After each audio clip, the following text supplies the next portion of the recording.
Said that bill is dead on arrival. Meanwhile, House Republicans are questioning Democratic staff spending hours with Michael Cohen prior to his testimony last week. Some Republicans charge it was an effort to coach a witness, while Democrats say it was normal preparation. And there are more questions about whether Cohen, who is slated to begin a 3-year prison sentence in May for crimes including lying to Congress, lied again. I have never asked for, nor would I accept, a pardon from President Trump. The stone-cold lie. And he's lied about a lot of things, but when he lied about the pardon, that was really a lie. And in a pair of weak economic reports, the U.S. Trade that's the case and that we need to continue down this path. So I really think that this is about getting to the truth, about showing it to the American people, and then we go from there. But at the end of the day, if people, the citizens of the United States don't believe that it has risen to that level, then we can't go anywhere. So really it's about exposing the truth, and it's about getting to the bottom of this, and it's about asking the questions of, is this the kind of government, is this the kind of leadership that we want to see? Is this okay? Is this the kind of state that we want to leave our democracy in to our children? And right now, I just don't believe that it is. That's why I ran for Congress. That's why so many of my colleagues ran for Congress, and I frankly think that's why we were elected. Finally, I got about a minute left. Primary, and I think we know that there are basically no Democrats who watch Fox News, so to me that's pretty fair. That's not true, actually. Well, I mean, there are a lot of Democrats who watch Fox News and a lot of independents who watch Fox News. Certainly independents, yes, but mostly it's become more and more partisan, and that's unfortunate. I'm here because I do represent a purple district, and it's turning out that more and more of my clothes are purple. I don't know what's happening with that, but I think that there is not a feeling right now that there's a lack of bias, and I'm hoping that we can change that. I feel like you're treating me without bias, and I appreciate that. And I think that this is something that we have to change. I personally don't think it helps when we're saying we're not going to have any of the debates on Fox News. I don't know how. Against Northam's Lieutenant Governor Justin Fairfax, and chronically unsure this week over how to handle a comment by freshman Democrat Ilhan Omar, her second that many saw as anti-Semitic.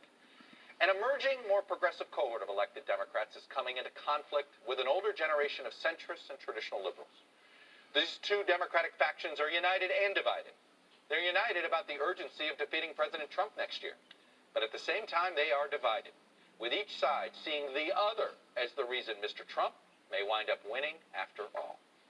You apologize for your last remarks. How are these different?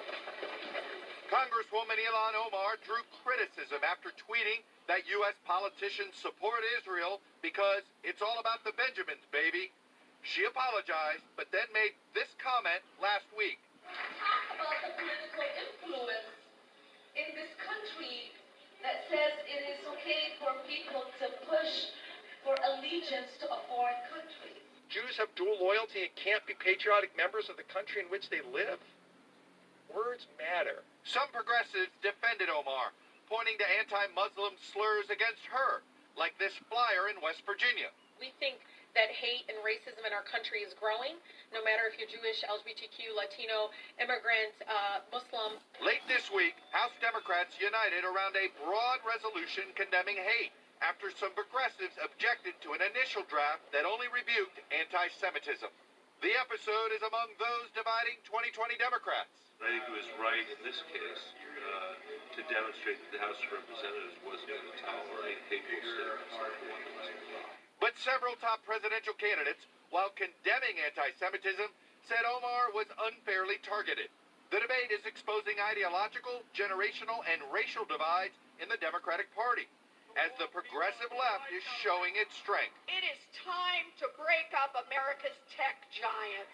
Some 2020 Democrats are reluctant to embrace capitalism. Again, the labels, I'm not sure any of them fit. Championing the Green New Deal. Does the Green New Deal go too far? No. You cannot go too far on the issue of climate change. And calling for Medicare for all. Do you think eliminating private insurance would be a socialist idea? No. Okay, so I strongly believe that we need to have Medicare for all. Can a more centrist candidate break through in a party that is shifting to the left? Why should we elect a candidate who says, no, that's not possible to do everything progressives want? Because I'm being honest. This week, both former New York City Mayor Michael Bloomberg and Ohio Senator Sherrod Brown said no thanks to a presidential run. with former Vice President Joe Biden poised to jump into the race. I have not made the final decision, but don't be surprised. What is